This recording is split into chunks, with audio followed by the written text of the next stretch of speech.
So in the previous videos, we have spoken about the difference between a speaker and a panelist. We've also discussed tips on preparation as well as how do you deliver your message on stage. Now, let's talk about interaction. Let's ask ourselves, who are you interacting with when you're on a panel? The default answer is, well, Laura, of course, I'm interacting with my fellow panelists and the moderator. Yes and no. You're not just a few people coming together to discuss a certain topic.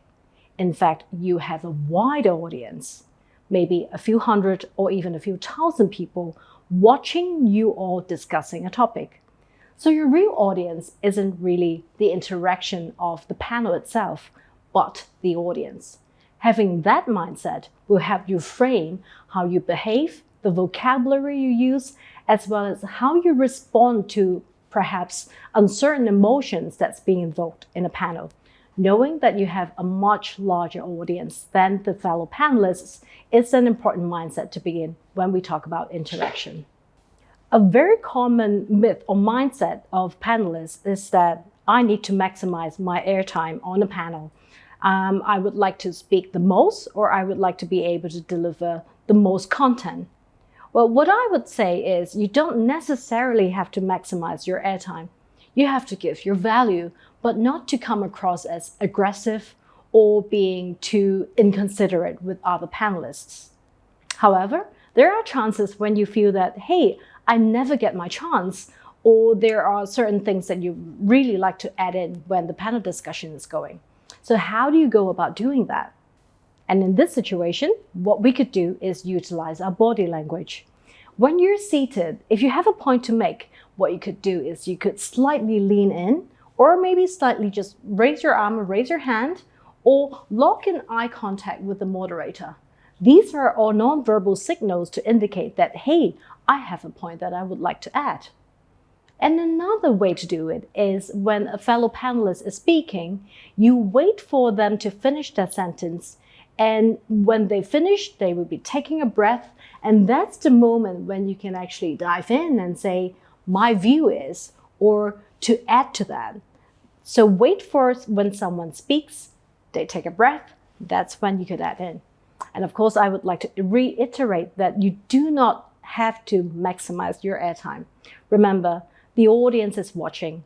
How do you become a likable panelist with a key message and value to deliver? It's more important than occupying the airtime on a panel. When we think about interaction on a panel, it doesn't have to be initiated entirely by the moderator. A great panel speaker would be able to also move the dialogue. And how do you do it? We do it by finishing our answer with a question. Say, for instance, you're delivering your view on a certain topic, and then you end your answer by saying, I'm also curious as to what John has to say, or I would like to know what Jane's company has been doing on this area. So by ending your answer with a question, you move the dialogue going, and you're also being able to elicit a certain level of control of where the direction it is going. One of the interesting facts that I've observed working on panels and working with my executive coaching clients over the years is I found that there are two spectrums of people that gets invited to a panel most often. I would first like to bring you to a conference organizer mindset. Say you're thinking about who to invite on a panel. You would either go for the really experienced guru or veteran of the industry because they could give a professional point of view. Because if you invite them for a keynote, they might not agree because it involves too much work. But then they're already full of a breadth of information to give. So you might go that extreme of inviting someone who is highly experienced. Or you might be inviting someone who you think is just about to enter into the speaker caliber. Someone who you would not like to risk having them on a full speaker session, but you would like to give them a stage to experiment whether they would be good chemistry. So depending on which stage of career you're on, if you're invited on a panel, my advice is always say yes, because you begin and then you refine and then you become an experienced panel speaker.